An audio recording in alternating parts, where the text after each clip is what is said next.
recognizing the mother, a song on the experience with middle way view. I'd like to give a quick the overview of what this text is about. Recognize the mother. Mother here refers to the emptiness, and usually we see that a small child, mother is like the safe haven. The mother is the one who protects the child. Likewise for us, what protects us from all the miseries is the realization of the emptiness. So the mother, the wisdom of emptiness, like the mother, is always there to protect us. But we need to identify the mother. If you do not identify the mother, then you may go to any other person, and they may not be as helpful as your mother. So likewise, we may go to the emptiness of permanent unity, independent self. We may go to emptiness of autonomous substantial reality. Then we will go to not externality, emptiness of externality. What happened? This is what happened after all these many years. I think I said that. Oh, okay. You said it. Okay. So you return to emptiness of externality and so forth. We're not really getting to the mother. What's the mother? The wisdom of emptiness. And oftentimes, this is like a coincidence. The wisdom of emptiness is referred to as the mother. For example, in the mornings that we read, you remember a verse where on the emptiness again, the wisdom of emptiness referred to as mother. Do you remember that?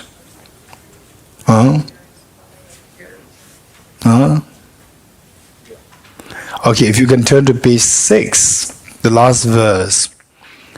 Page 6, the last verse, which reads, beyond utterance, thought and expression is the perfection of wisdom, which is unborn, unceased, and has the nature of space. It is the object of apprehension of self-realized wisdom. To you, the mother of the Buddhas. You're getting it? The mother of the Buddhas. This wisdom of emptiness will give birth to your full of the Buddha nature to be awakened in the form of the full-fleshed Buddha. So, the wisdom of emptiness is the mother of the Buddhas.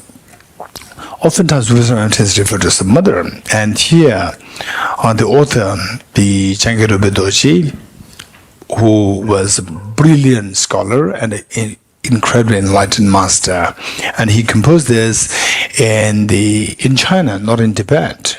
In China, the Udeshan. Anybody who been there? No? You want to go, Sonamla? Been there? Want to go? Okay, been there? Yes, okay, Sally. Okay, Sally went there. So Sally went to the place where this composition was made. This composition was done in Udeshan. This place in China, not in Tibet. That place is known, that they revered, respected as the place of the sacred site of Arya Nagarjuna. And so this great author and the great enlightened master, he had, to his credit, there are numerous books on Venerable Dorji. And he composed this extemporaneously. Just realization came in him, and then he extemporaneously wrote it. At extempore, he wrote it. And here the mother refers to the wisdom of emptiness. Why the mother? Just as the mother is there for the full protection of the child, we have been protected fully by the wisdom of emptiness. So, but we should recognize the mother. If we don't recognize the mother, we may go to others so that you will not be benefited fully. Now, you see that the mother, the wisdom of emptiness, the mother, and the wisdom of dependent origination as the brother. So as a little child, you seek the help of your brother or sister, right? And the brother tells you, right? Say the brother, your elder brother or elder sister would tell you what your parents will do when you grow at this age, that age, so forth, because he or she has the experience what your parents do. For example, like, okay, the second child tells the third child that now, okay, what is that? The first child told the second child that the third child was born, now you will not be given full attention by the mother as much as you got it before. You can, because he is his own experience. When second child came, the mother gives so much attention, full attention to him as much as he used to get it when he was alone. Right? Okay. So the brother, the elder one, has experience. So dependent origination has experience and will tell you how to connect to the mother. You getting it? So dependent origination, understanding dependent origination will take you to understand emptiness. So dependent origination is given the metaphor of the brother. And then the emptiness is ultimate truth. And what is the other truth? Conventional truth. So mother and the father, the two truths, like the two parents. Right? What is visible is the father. What is the dependent origination or the conventional truth? The father is the symbolic of the conventional truth. So conventional truth is what you can see so readily everywhere. You can see that. And behind that is the ultimate truth. So two truths coexist, like what the Manideva said, coexist. You know, anonymous and Manideva together coexist. So likewise, ultimate truth and conventional truth, they coexist. But what is visible is the conventional truth, and the ultimate truth is not visible. So we have to make this visible. Although they coexist, we don't see that. So the mother is always with you, but failing to see the mother, you don't rely on the mother, because of which you are not being protected. You continue to suffer.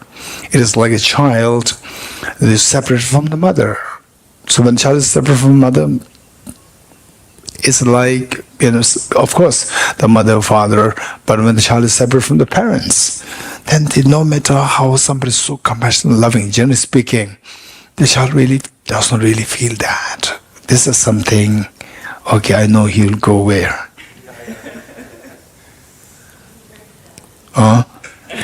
Yes, okay.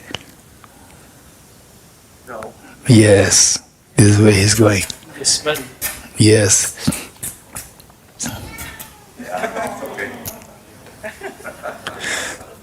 Okay, so we need to know three things.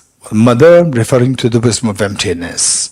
Dependent origination referring to hey. Dependent origin referring to the brother. Conventional truth referring to the father. And the father, mother always, they are always together. Likewise, the two truths are always together. They coexist, and dependent origination will connect you to the mother.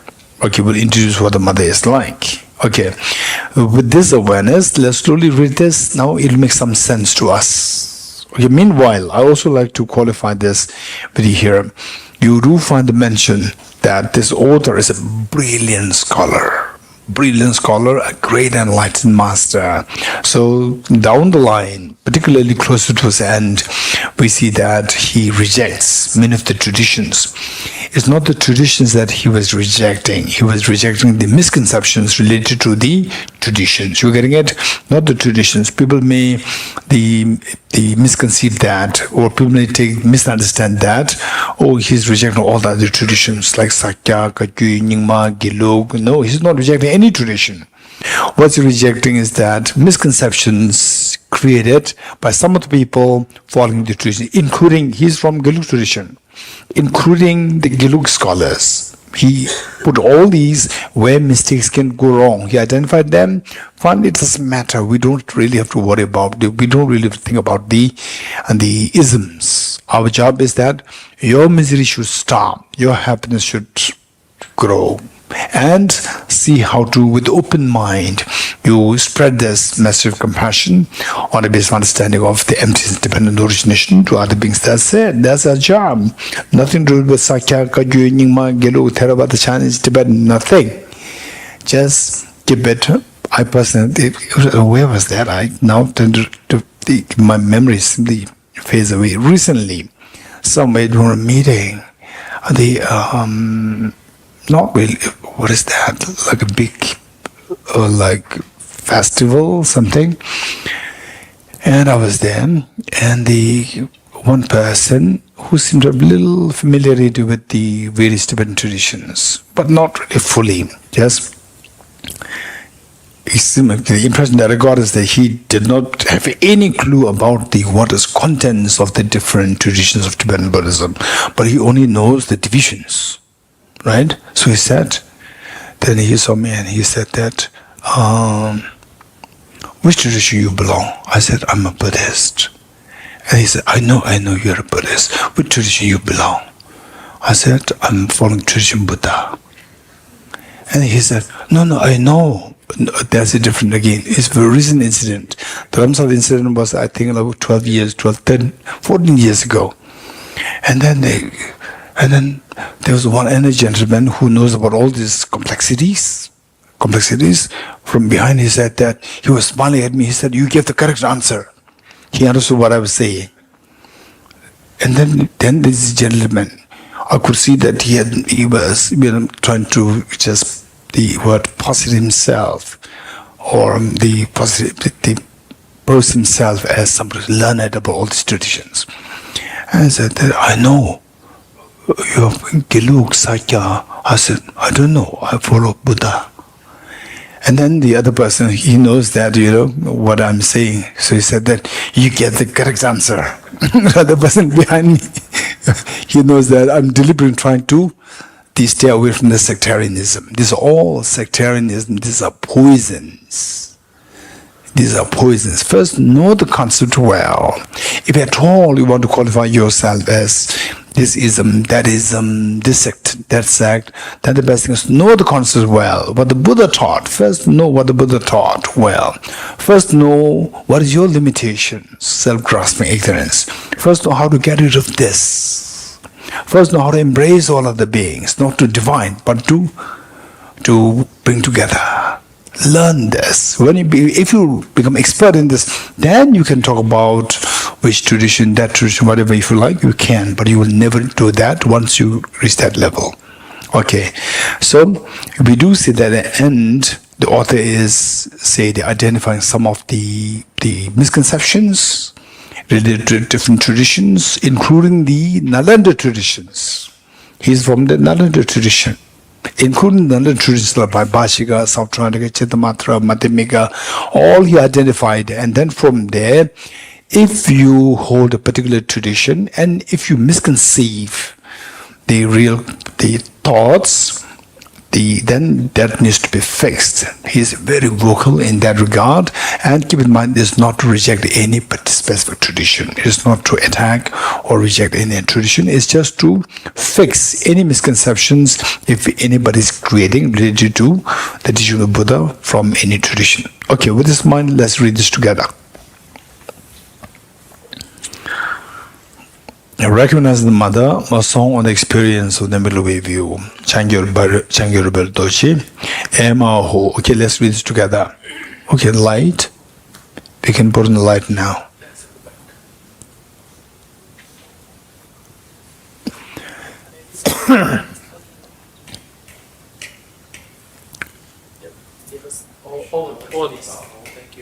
Thank you. Emaho is like the Emaho. Hey, Ajala. Huh? Okay, thank you. Ajala, what is Emaho? Ajala, what is it? The younger generation. Okay, they will not know. Emaho is like, wow, right? It's like, expression of the awe and the wonder. Emaho. Okay. Amaho, he who reveals in bear the wonder of profound dependent and arising nature. O my Guru, your kindness is indeed boundless. Kindly recite my heart as I utter these extemporaneous words from the thoughts flashing in my mind. This helpless child who lost his old mother so long ago is about to realize coincidentally that he has not recognized what she has been with him all along. She is perhaps the one that is and is not. As told to me quietly by my brother, the dependent arising, the diverse subject-object duality is my mother's benign smile, the cycle of birth and death, her deceptive words. O my undeceiving mother, you have betrayed me. So I hope to be saved by my mother, my brother, the dependent arising. Yet it is ultimately through your kindness alone, O mother, that I can hope to be freed. If subject-object duality is as they seem to be, then not even the Buddhas of all three times can save us. But this diversity of changes is in reality the unchanging mother's expression. Hence there is indeed a way out. Things not established objectively is inexpressible mother. Mutual dependency is the play of deception. Just merely this is how we should understand. Not finding the father when thought is in fact the finding of the mother. Okay, say when looking for the flower, not seeing the flower is seeing the emptiness of the flower. The flower, conventional truth, the father. Then the subject to ultimate analysis, you see that it is empty, you find the emptiness of the flower. That is the mother. So the two truths, they coexist. 7 again. Not finding the father when sought is in fact the finding of mother. And the father is found on mother's lap. That is how the kind parents saved me, their child, I'm told. It seems that my brother's mirror reflects the ungrasped face of my mother, which is neither one nor multiple, yet a helpless one like me had no idea of it. Based on the instructions sent through the wind of Nagarjuna Chandrakirti, which Manjushri Garbha has sent a bird to pass it on to us, averts the hardship of a long and tiring search. Hence I hope to see the accompanying old mother. Manjushri Garbha refers to Lama Tsongkhapa, the Mixema, the verse which recites sing this morning. That is Manjushri Garbha, a brilliant, incredible, great teacher whose works on emptiness is extremely remarkable. And now luckily his works on emptiness, the two masterpieces, one on the commentary, his commentary on Arya Nagarjuna's text is already available in English, and the one, his commentary on Acharya Chandrakirti's text is also available now in English. So this is a great gift for us, particularly people who are dependent on English, this translation. Number 9 again, based on the instructions sent through wind by Nagarjuna Chandrakirti, which Manjushri Garbha has sent a bird to pass it on to us, averts the hardships of long and tiring search. Hence I hope to see their common old mother. They seem to be among today's scholars, those who being caught in the web of terms, thoroughly withstanding true existence, etc. Sigona is something with horns to be negated, while leaving intact their solid appearance. But on my mother's arm, such vivid duality is not found, I believe. Through excessive discussions of the mark, my old mother is likely to run away. Things exist, though not in this mode of chaos and contradictions. For the inseparable bond of our loving parents seems that of harmony and tenderness. Vaibhashika, Sautrantika, Vijnanavadin, and the three Eastern masters, though labeled this mother with names as divergent, limestone-like white elephant, marked with beaming tiger stripes in the form of physical matter, a foolish lunatic monkey, an intrinsic subject, a ferocious bear, an inherently devoid of duality, yet all lost the old mother. Likewise, many scholars and meditators amid Sakya, Nyingma, Karma, Dukpa pride themselves in diverse terminologies, self-awareness of non-objective emptiness and clarity, primordial purity and spontaneity, the true face of Samadhabhatra, Mahamudra, the unfabricated innate mind, neither existent nor non-existent, a mere absence of any thesis. It is all well if the target is hit, but I wonder what you are all pointing at. As external matters not dismantled, Vaibhajikas, worry not and be pleased. Though without self-cognizance, cognition and cognized are attainable, all Vijnaniva then, O please. Though without intrinsic nature, dependent relation starkly remains, be pleased too the three Eastern masters. As clarity and emptiness can be held as uncontradictory, upholders of people instructions hold doubts no more. Though primordially pure, good and bad are feasible. The knowledge bearers need no clinging to purity. Though one meditates through contrivance, the innate dawns there. The elderly meditators need no insistence. As the absence of elaboration of existence or non-existence can be accepted, the stubborn logicians need not fret. All this occurred perhaps due to unfamiliarity with the standard conventions. For those lacking extensive study, I have no respect for you, but please pardon if offended. Though I am not at all all-knower, yet I have expertise in the ways of writing. The well-bred horse of my ancestors works. Through an enduring, persistent exertion, I hope to get over the impossible cliff.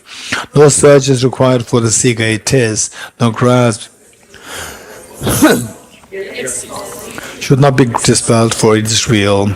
Well deserved is the respite, the freedom from the extreme of eternalism and nihilism. Though lacking the coveted experience of directly realizing the mother, I feel as though I am seeing right in front of me the kind parents lost for so long. Great indeed is the kindness of Nagarjuna and his disciples. Great indeed is the kindness of Venerable Lobsang. Great indeed is my Guru's kindness. In return, I revere the mother. By the joyous celebration of all noble deeds, through the meeting of the young child of awareness with his unproduced and inexpressible old mother, may all mother beings be led to the lasting joy. I, Venerable Dorji, perform here at this joy a dance of ecstatic joy to please the three jewels.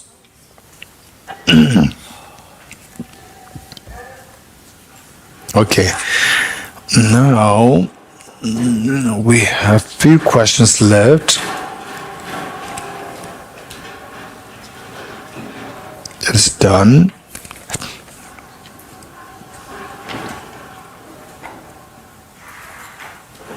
Okay. It said, I have no doubt of the importance of the three wisdoms. How avoid don't stay stuck in one of them. How to avoid not to stay stuck in one of them. For example, the first one, which is so fascinating, how can we find a balance between these three? Yes, this is a very good question. Who is this? Who asked this question? This is a very good question. Thank you. In other words, there are three kinds of wisdom. Wisdom derived through learning, wisdom derived through reflection, wisdom derived through meditation. So, all three are very important, but when you get the first one, you may get so impressed, so captivated that you may get stuck there, right? How to make sure that you not compromise with the second and the third? This is a good question. Anybody who likes to give the answer? Anyone? Okay, to make it quick, answer is that I would say one of the answers would be that. And they say, one today, the living example is His Holiness the Dalai Lama. And the number one. The number two is that where the great teachers from the different traditions, Sakya, Kagyu, Nyingma, Gelu, Theravada, Chinese tradition, all traditions, they are great masters, really great masters, not just intellectually built up, intellectually and experiential. They are great masters. In fact, I remember that when I was studying in the Institute of Buddhist Dialectics, my teacher, Venerable Geshe, he is a brilliant bodhisattva and philosopher, incredibly refined philosopher, very courageous, and an incredibly great bodhisattva. So he would always advise us that the number one, that read the biographies of the past great teachers, like Lama Tsongkhapa's biography, Guru Padma Baba's biography, just Milareba's biography, Sakya Pandita's biography. Read the biography. For example, like even I say the great teacher Tilopa, great master Naropa, read the biography of these great masters. They are not just intellectually built up, intellectually extremely refined, experientially so evolved. So we advise to read these biographies. That will be extremely inspiring for us. One. Then number two is that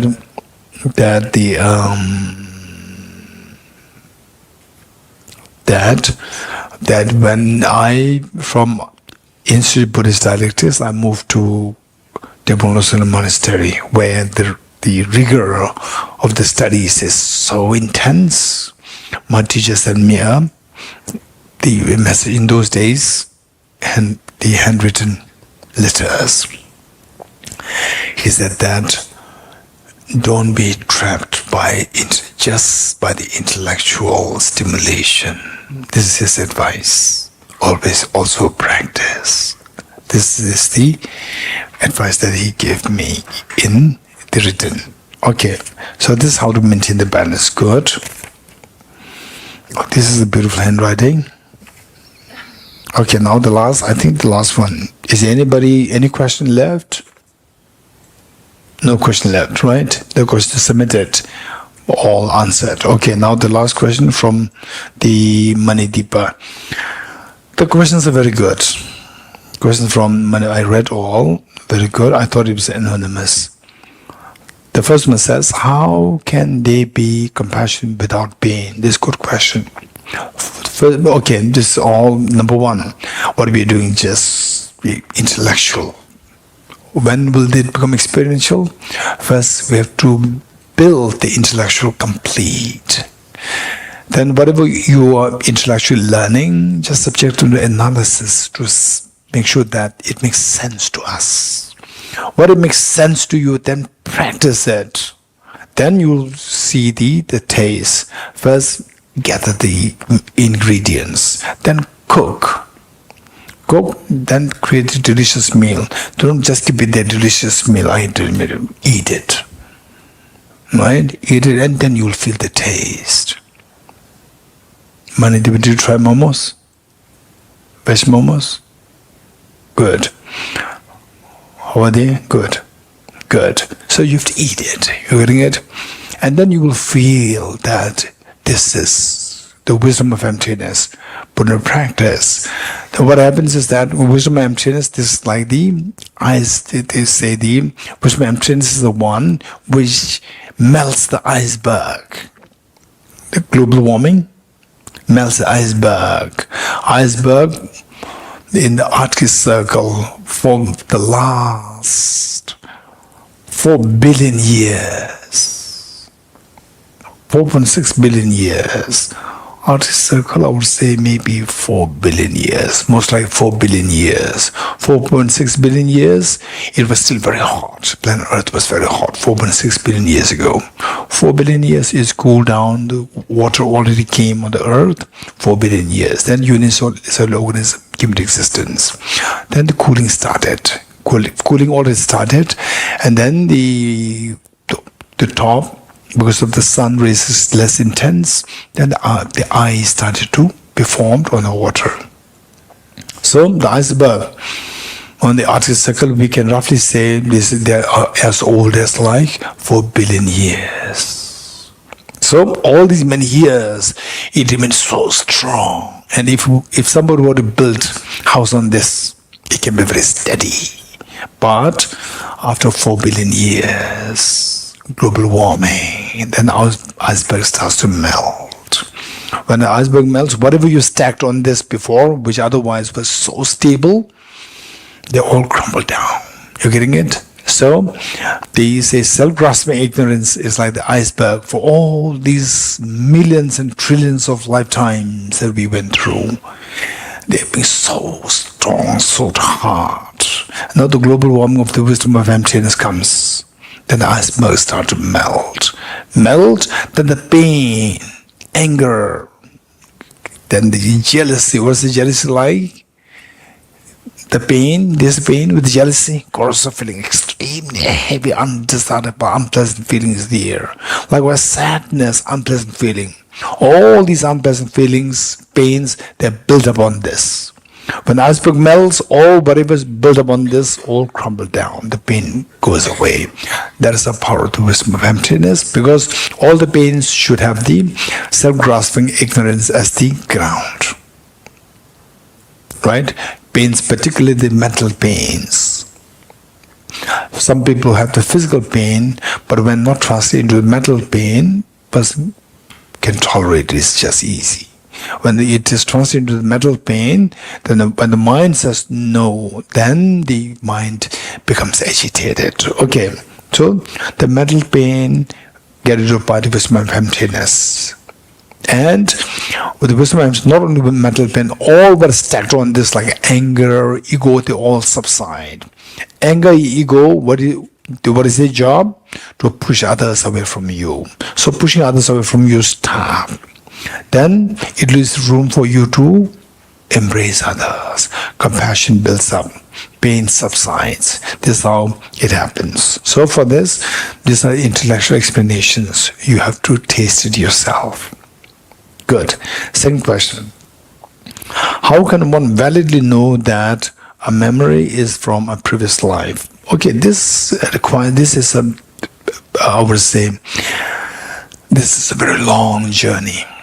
Very interesting journey, and it requires a lot of. I would say that from looking at your question, I can see that if this is your first time to the study of emptiness and so forth, then I would say that you are a pretty intelligent person, so you can get there, because this requires dedication, meaning that commitment to keep studying this about how the mind works, what are the experience, or where the experience come from, is purely dependent origination. Say, me, my physics today, equals mc square, I even don't know how to derive it. And tomorrow, if I don't put effort how to derive it, tomorrow don't expect that suddenly I come with the derivation equals mc square. Don't expect it, because what I'm tomorrow, that is purely by dependence on what I am today. Dependent origination. Besides this, there's no magic coming, right? There's no magic coming. And if you believe in Albert Einstein, he doesn't believe in the phenomenon of randomness. He doesn't believe in it. Right? It's just to tell you that intelligent people, this is how the intelligent people approach. He doesn't believe in randomness. So randomness is a part of quantum mechanics, is what Albert Einstein is totally against. So Albert Einstein believes in cause, effect, cause, effect, cause, effect, cause, effect. What is the effect that you see today is because of the previous cause. So like this, don't expect anything random happening. Therefore, even the experience of say some people have extremely scary dreams, or the memory, of course, by the very definition, memory means something that you have experienced before. But deja vu, and so forth, is not really memory, but you just feel something, it's so like I've seen it before. Yeah, I've been here, this is so familiar. I know this place. And you go to, so behind that there should be a kitchen. You go there, there's a kitchen there, right? And then there must be some wall paintings. You go there, again you see the wall paintings there, right? There should be some canopies there, very stable canopies. You go there, you actually see them, right? So what do you say? Actually, say you can relate that. You can actually show them. So this is what we today call as a deja vu, right?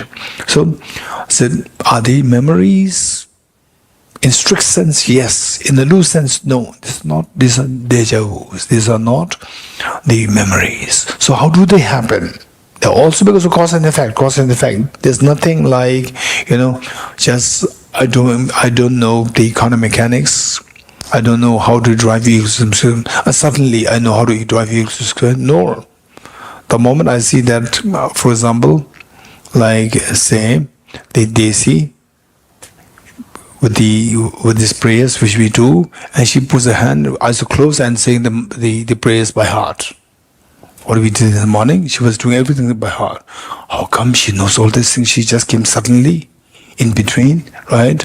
From there, I can see that she must have done NDC or NMC, right? So where this book is used so many times before. Although I may not know whether she was using it, but simply by doing this, I can incur the past. So there's nothing random. In other words, it's all because of the previous cause and conditions. Good causes, good effects. Bad causes, bad effects. There's nothing beyond this scientifically, and from the point of view of the Buddha, from both point of view, there's nothing random. Good. So in this kind of Mozart, how come that he has such a brilliant genius coming from? How do we know it's from the past life? Again, cause and effect. He's already trained. It's not accidental, or he got these genes from his parents. No. Why no?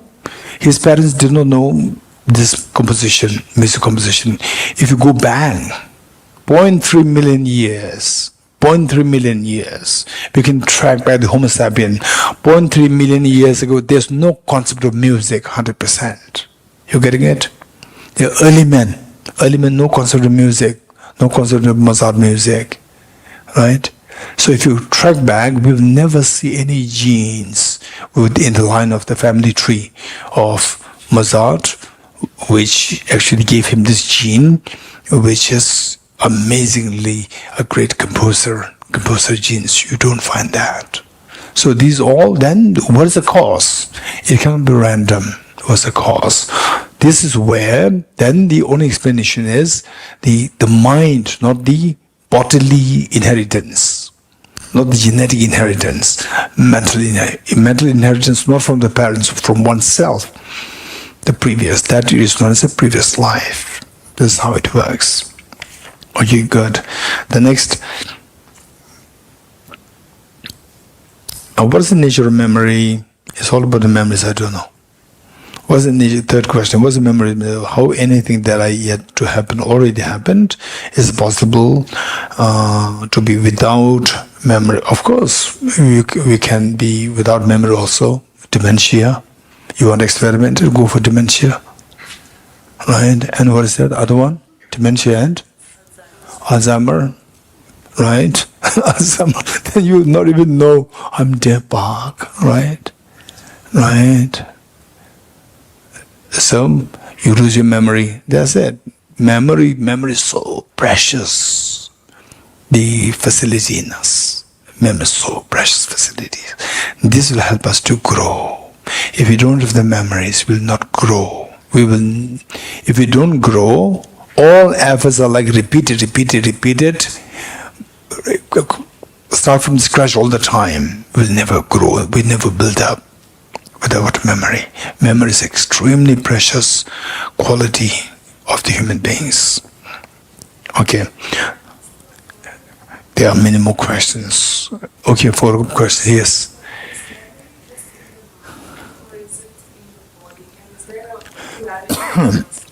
Okay, forget about the word duality. This will confuse you more. So memory is it's just purely mind, or is it in the body, or in the brain? Body means the brain.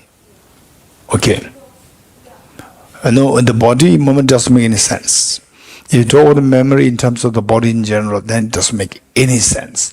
Brain, this is very sensible. People take it very seriously, because people talk about the memory spots in the brain. You're getting it? Memory spots are long-term, short-term. Which part of the brain is responsible for long-term memory?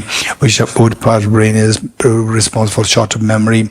You read Professor Arya Nagarjuna's book, Nobel laureate in Physiology, 2004. Professor Arya Nagarjuna, his book, In Search of Memory. You read this book, then you will see all where the brain structures, which part of the structure, what happens to long-term memory, what happens to short-term memory, which part of the brain is responsible for this, that, and so forth. All this you will see there. So, if you talk about the brain, people take you seriously. If you talk about the body in general, then people say that you are somebody, yeah. They will not take you seriously.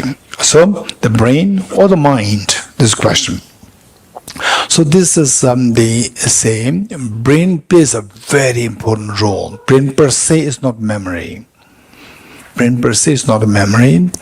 Brain plays a very important role in the operation of the memory. So people say, where are the information stored? Where the information is stored in the brain. So some neuroscientists say this is the area where the information is stored. It's like a memory. Okay, storehouse of the memory. So the brain per se is not a memory, but it plays a very important. When that part of the brain is damaged, you suffer from Alzheimer, you suffer from dementia, and so forth. Loss of memory.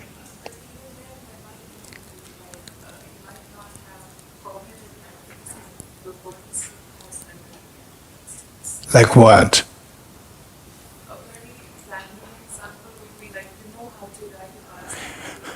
Riding a bicycle, don't say memory, body. You're getting it? Body is the machine. Machine guided by the brain. You're getting it?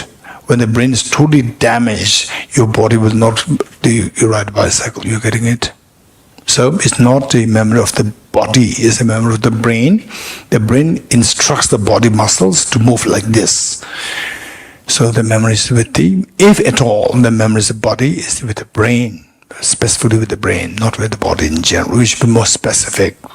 Okay, so with this, the thing is that the memory, say in English, we say that,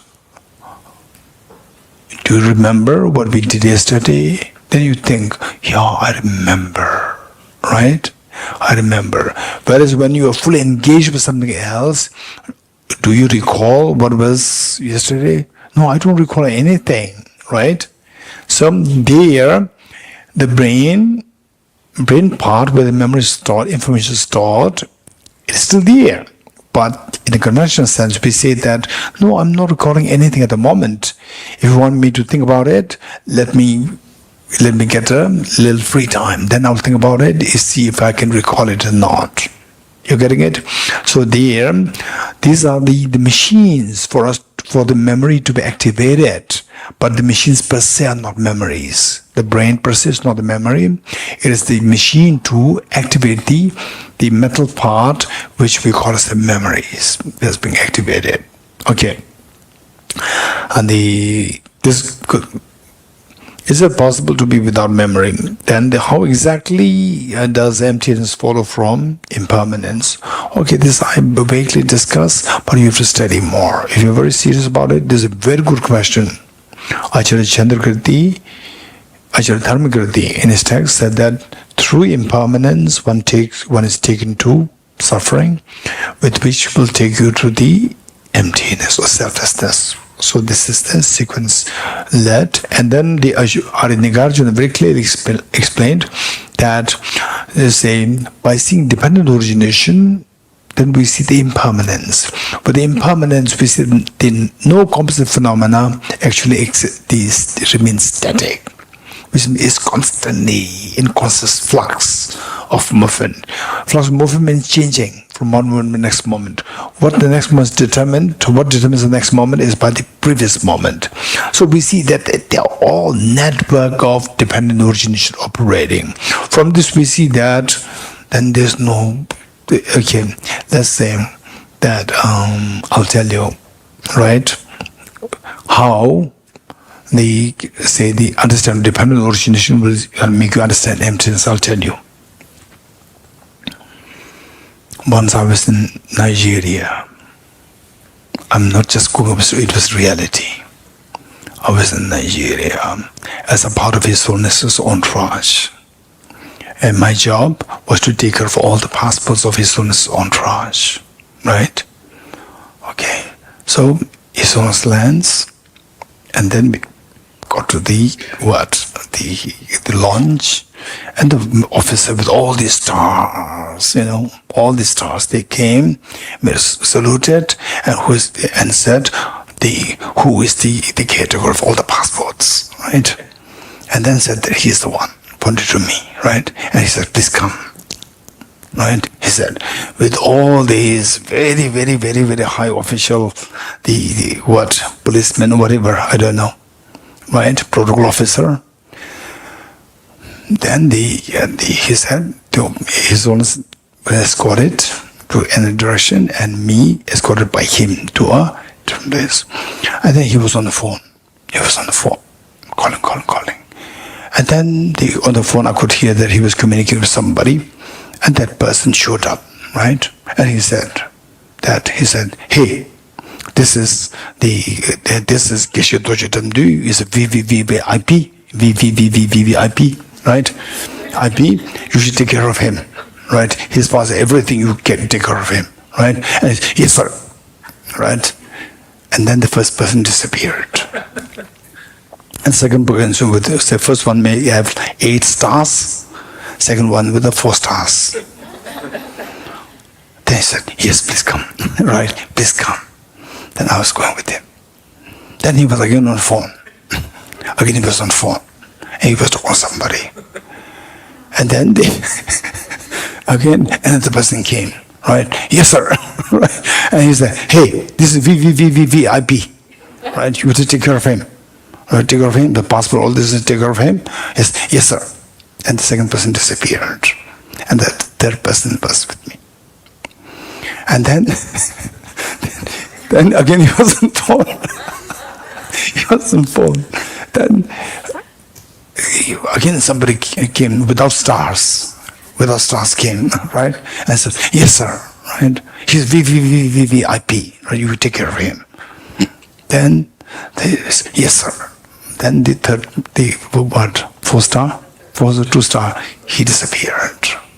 then the person without star, he was escorting me. Then he was on phone. He was on phone.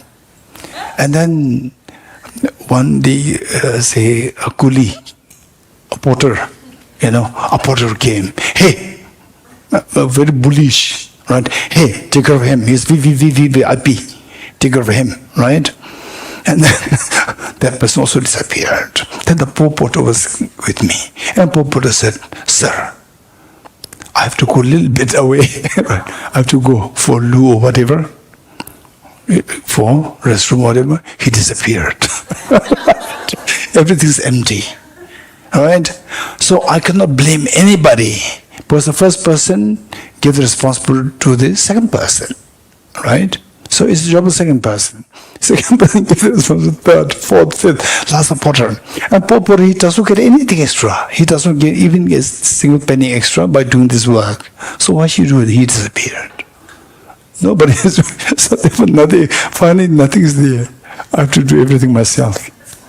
You're getting it? So by seeing how everything is dependent on each other, and from there, the emptiness came into being.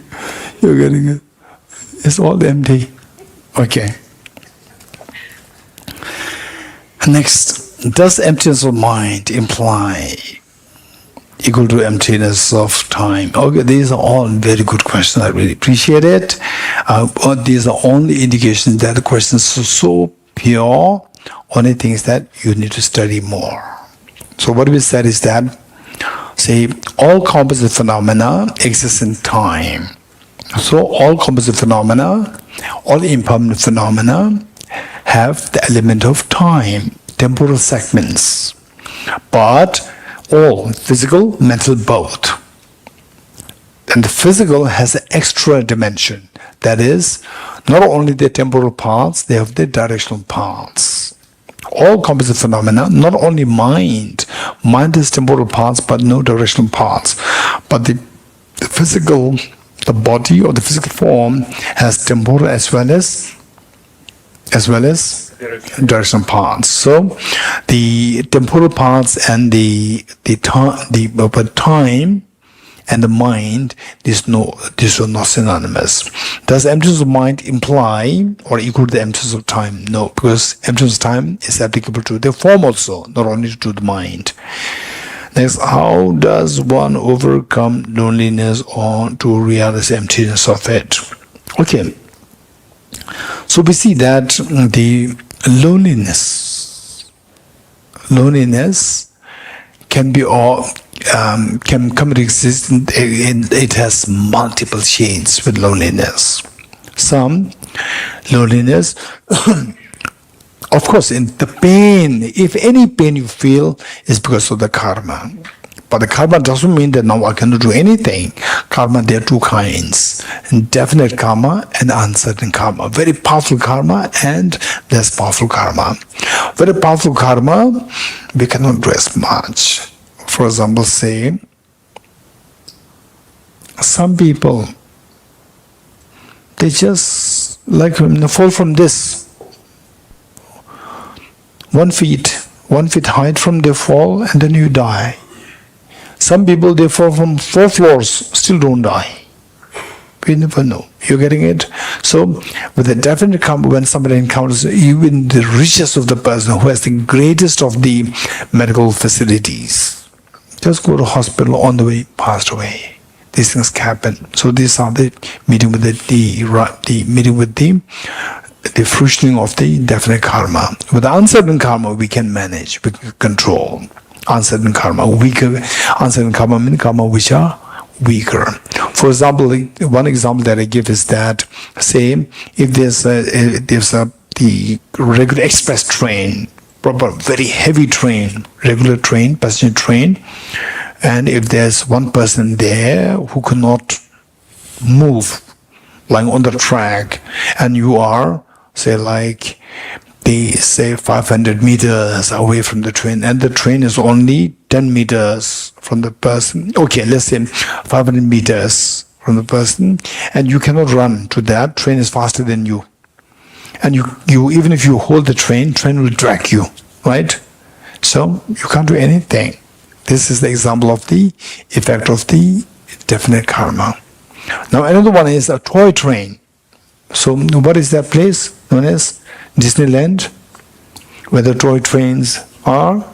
Toy trains, there's a small baby toddler there, and the toy train on the track, and toy train is running, and you're close to the toy train, right? Oh, this is karma. If the baby has the karma to die, then the train will smash. If the baby does not have the karma, they will not smash, and you don't take responsibility. The train goes and they injures the baby. Whereas if you are there, you hold the toy train will stop, right? It is not that forceful. So some karmas are not forceful, which we can stop. So these, don't blame the karma. What you can do that. So with this in mind, okay, loneliness. Some of them are the results of extremely heavy the karma of the past. Even if you are with the whole family, still you feel lonely. Whole family there with you, so loving, caring, still you feel, no, this person, my dad is not good, my mom is not good, my brother is not good, my sister is not good, I don't talk to anybody, right? At home there are like 10, 20 family members there. Everybody is worried about you, and you say, I have nobody to talk to. You're suffering loneliness, and nobody can help you. You're getting it? If the counselor comes, no, this is your depression. Go, what depression? You also not kind to me. Don't talk to me. Again, you become lonely. And what to do now? So when these things happen, these are perhaps the effect of the very powerful, say, negative karmas. So the person has to go through this result. Then the emptiness. Wow, this emptiness. Why not? Right? You bring emptiness. What emptiness? Right? What emptiness?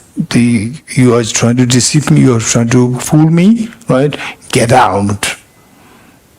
Again, cannot help. So whereas some are really because that the person, say the loss of near and dear ones, people who are so loving, caring, they're all otherwise physically gone somewhere, passed away, and so forth. Then the person go into depression, loneliness. For them, if you give the company, the instant you can, lift the person take the person out of loneliness. So these things are there.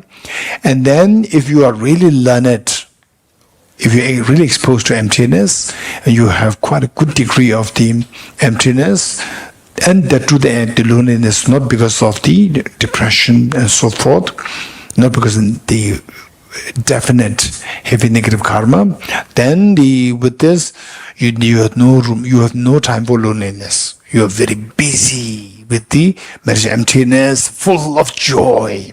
With the joy, there's no loneliness. You're getting it? So the point is that so this is how we have to prepare ourselves right from the now, particularly young people.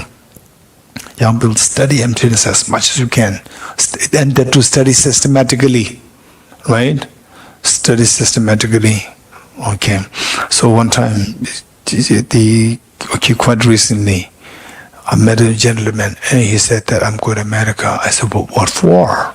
He said that I'm going there to learn about the Arya Nagarjuna's philosophy. I said, you don't go to America? And he said, yes, there's one professor who is said to be the world expert on Arya Nagarjuna philosophy.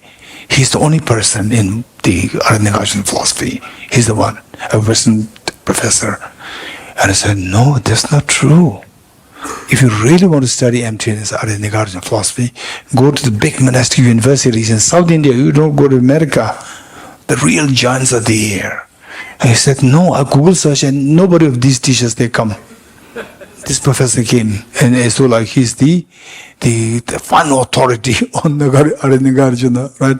I said, no, these teachers will never come. I am Nagarjuna's, the word expert. They will never say this. Real Arya Nagarjuna philosophy experts will never say, I'm expert in this. They're so humble, they're down to earth. Your job is really go in search of that. Okay, so done. Finish. Meaning.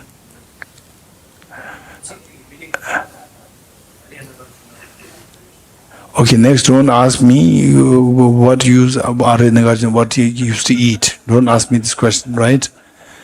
Okay, this meaning is not really so necessary, right?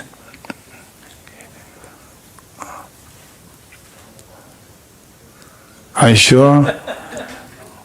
Okay. Okay. Arya meaning the superior being, the one who has seen emptiness directly. These are known as the Arya. Nagarjuna is just a label, arbitrary label given to him. And some people say, some sources say, no, it is not arbitrary. The arbitrary name is Baldan. Baldan meaning the Shri. Shri.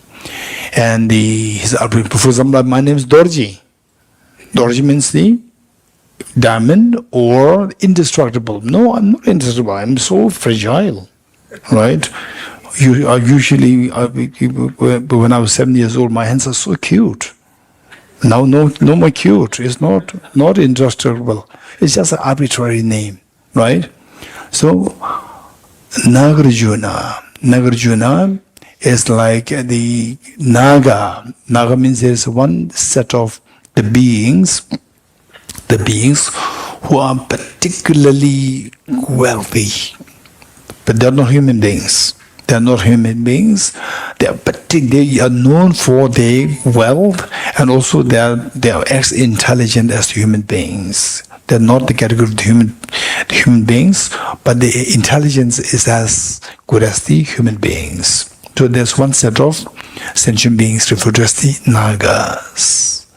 And these Nagas, they came to know about Arya Nagarjuna's the fame and his Dhamma practice and his realization. So they invited him. They invited him to give them teachings on emptiness. So Arya Nagarjuna went there. Give teachings to these beings, and because of this, he's associated with the Nagas. So he was referred to as the Nagarjuna. June is like established. Siddhu, or the Ludu. Lu is the Naga. Arjun is the Siddhu. Siddhu is like accomplished, or like established or accomplished. Good. That's it. Time up.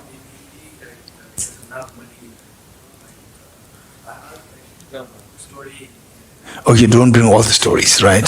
The innumerable stories. Okay.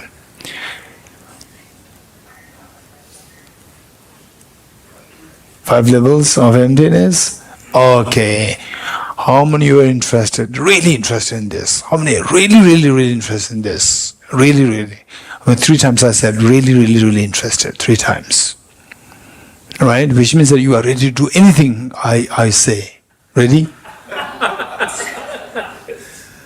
Yes? Do NDC 4. Do NCC first, then NDC, and then NMC. You getting it? Say, Pinsola, I know that he's extremely committed. And if the audience is more like, Pinsola's level, who is exposed to this emptiness concept for a long time, I'll be happy to do this. But now the time is up, right? So the Pinsola, I'll make sure that I'll do it for you. Don't worry. Okay, so the rest, NCC, NDC, NMC, right? If you agree to the VVV series, right? Then do it. If you're not VVV, if just serious, then no need. Yeah. Okay, good.